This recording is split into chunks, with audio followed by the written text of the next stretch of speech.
Shalom. I want to give all praises to Yahweh, Bahashim, Yahweh Shai, Bahashim, Ha, Racha, Kodash, Mama.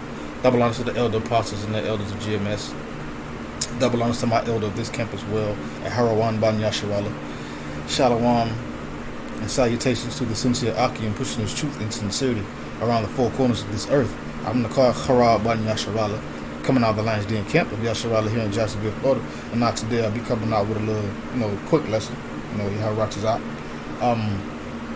But it's in conjunction or land backing on the elder that he made a video a day or two ago about Esau now all of a sudden declassifying the sightings of chariots, which they call them UFOs or what is UAPs, unidentified aerial phenomena, a phenomenon I should say. But what they fail to realize and what they don't know, and what our people fail to realize and don't know, that those are the chariots of the Most High. Those are the chariots of the Lord. That's why people, when Esau had them in like slavery, like physical slavery, they just sang songs like "Swing Low, Sweet Chariot," coming forth to carry me home. And our people still would just rather go with the quota or the status quo of Esau's BS. But the fact of the matter is, those are the angels in those chariots. And eventually, the next major chariot sighting, Yahweh Rochazai, be Yahweh Shai, coming back to redeem his people. But for the most part, these chariots and the sightings of chariots, these are just the beginnings of signs and wonders. Well, I would say the beginning of more serious signs and wonders in the heaven. Those are the chariots, and the Lord got them here already ready and in position to follow orders. Well, without further ado, let's continue. This is 2nd Esdras 13, chapter 13. I'm gonna just start right at verse 3. No, verse 2. It says, "And lo, there arose a wind from the sea, that it moved all the waves thereof." That's just talking about the chariots, the Lord, his chariot. And 2nd Esdras 13 is talking about Yahweh Shai chariot in particular, and the angels, the heavenly host that's coming with him. Meaning when Yahweh Shai's chariot gonna come back, it's gonna be moving the air around it. Gonna come from the sea. I mean, it's gonna come from the Shemayims, the heavens. It's gonna come from the sky, and it's gonna cause it's gonna be so big to when it moves, it's gonna cause gusts of wind on the ground. I ain't gonna say it's gonna cause all kind of dust storms or tornadoes and hurricanes, but it's definitely, the air is gonna move, the elements are gonna move, But again, and lo, there arose a wind from the sea, that it moved all the waves thereof. And I beheld, and lo, that man waxed strong with the thousands of heaven, and when he turned his countenance to look, all the things trembled that were seen under him. So when he turned his countenance to look, all the things trembled under him. And he's also coming waxed strong with the thousands of heaven, meaning the chariots, the angels. When he turned his countenance, and this is also, this dream that Esdras had, or this vision that Esdras had. This is talking about when the Lord destroys these other nations in the valley of Jehoshaphat, or Yahweh Shaphat, the Most High's judgment. But let's continue. I'm going to read it again. "And I beheld, and lo, that man waxed strong with the thousands of heaven. And when he turned his countenance to look, all the things trembled that were seen under him." So when the Lord come back and he turned his countenance, meaning everybody that's going to see him over there around them, they're going to be scared. It's going to be a very fearful sight. But let's continue. Verse 4. "And whensoever the voice went out of his mouth, all they burnt that heard his voice, like as the earth faileth when it filled the fire." Now this voice that is talking about, that came out of the Lord's mouth or out of the chariot, is a laser beam, a beam of concentrated fire, because that's what a laser is. It's concentrated fire.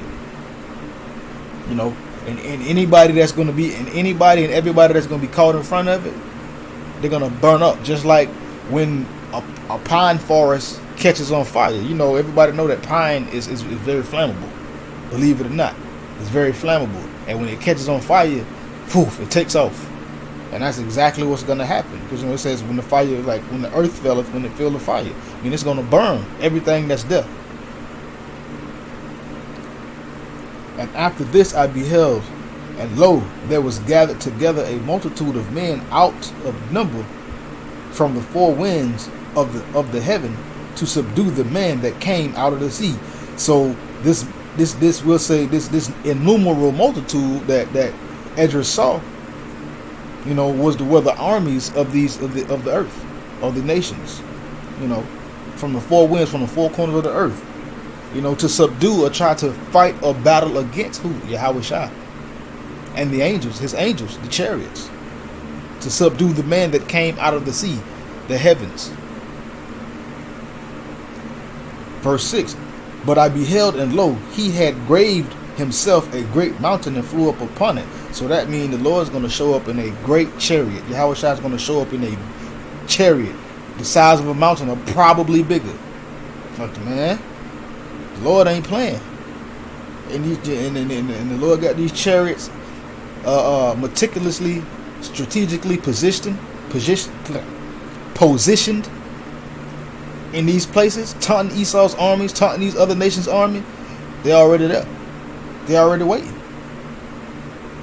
But again, I beheld, and lo, he had graved himself a great mountain and flew up upon it. But I would have seen the region or place whereout the hill was graven, but I could not. So meaning, Esdras was saying, I couldn't tell where it came from. If you're like the place or region, like I couldn't see like where it was lifted up from or where it came from, basically. But it was a vision. The Lord deals in visions, with some brothers. And Esdras couldn't tell. He was like, well, what place or region did this come from? But he couldn't tell. Because it came from the sea, the heavens, the Shemayim, the waters, that sea. Verse 8, and I beheld, and after this I beheld, and lo, all they that were gathered together to subdue him were sore afraid, and yet there's fight. And that's what's going on right now. Esau scared than the mother hubbard right now because these chariots. So he want to say UFOs and UAPs, but Esau know that the Most High's chariots are not of this earth, are not of this dimension. And from the fourth dimension, this is the third dimension. So when we see them, we perceive them as light. But it says, lo, all they that were gathered together, which means these other armies to try and subdue, try to fight against Yahweh Shai and the heavenly host, they were afraid, but they still are going to fight because the Lord going to put the spirit on them to try and fight and subdue Yahweh Shai. That's why they got the Space Force. Real quick, let me grab that real fast. Just to cover that, because that's where the Lord coming from. He coming from the Shemayim, the heavens. That's why they got the Space Force and they trying to set up everything because they're going to plan to try and fight Yahweh Shai in the sky. But according to Revelation chapter 12, verse 7, it says, and there was war in heaven, and Michael and his angels fought against the dragon, and the dragon fought and his angels and prevailed not. Neither was their place found any more in heaven. So that's why Donald Trump started the Space Force, because they plan on trying to fight Yahweh Shai. They plan on trying to fight the angels. They plan on fighting with Mayaka Allah, or here Michael, but Mayaka Allah in the Hebrew, and the heavenly host. They're gonna plan to try to fight with them, and guess what? Esau's gonna lose that fight. He's gonna lose completely. So that's why they see these chariots as a threat. But for those who are in the know, that's a sign of redemption. That's a sign of salvation. But for everybody else, it's a sign of destruction. It's a sign that you're finna get greased up. Just like Esau when he tried to fight Michael and the angels in heaven, in the skies, Shemayims. Esau not gonna prevail. Meaning the Lord gonna grease him up and he ain't gonna be found no more in heaven. Meaning the Lord gonna take Esau down. But let's continue. Let's go back to 2nd Esdras. Verse 8. 2nd Esdras chapter 13, verse 8. After this I beheld, and lo, all they which gathered together and to subdue him were sore afraid, and yet durst fight. And lo, as he saw the violence, of the multitude that came, he neither lifted up his hand, nor held sword, nor any instrument of war, but only I saw that he sent out of his mouth, as it had been a blast of fire, and out of his lips a flaming breath, and out of his tongue he cast out sparks and tempests, and they were all mixed together, the blast of fire, the flaming breath, and the great tempest, and fell with violence upon the multitude which was prepared to fight, and burnt them up everyone so that upon a sudden of an innumerable multitude nothing was to be perceived, but only dust and smell of smoke.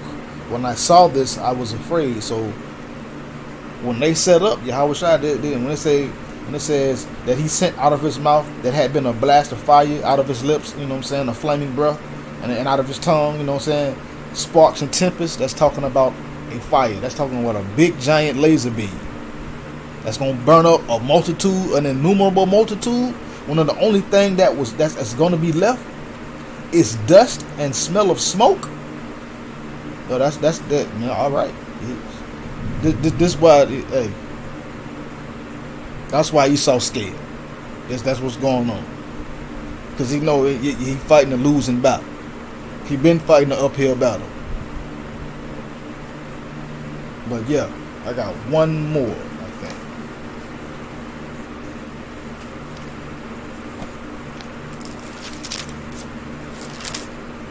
So the Lord coming back. This is Revelation chapter 1, verse 7.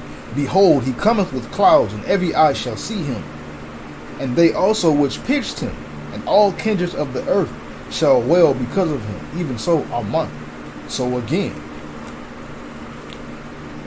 it's talking about Yahushua. When he come back, everybody gonna see it. Everybody gonna see it, especially Esau.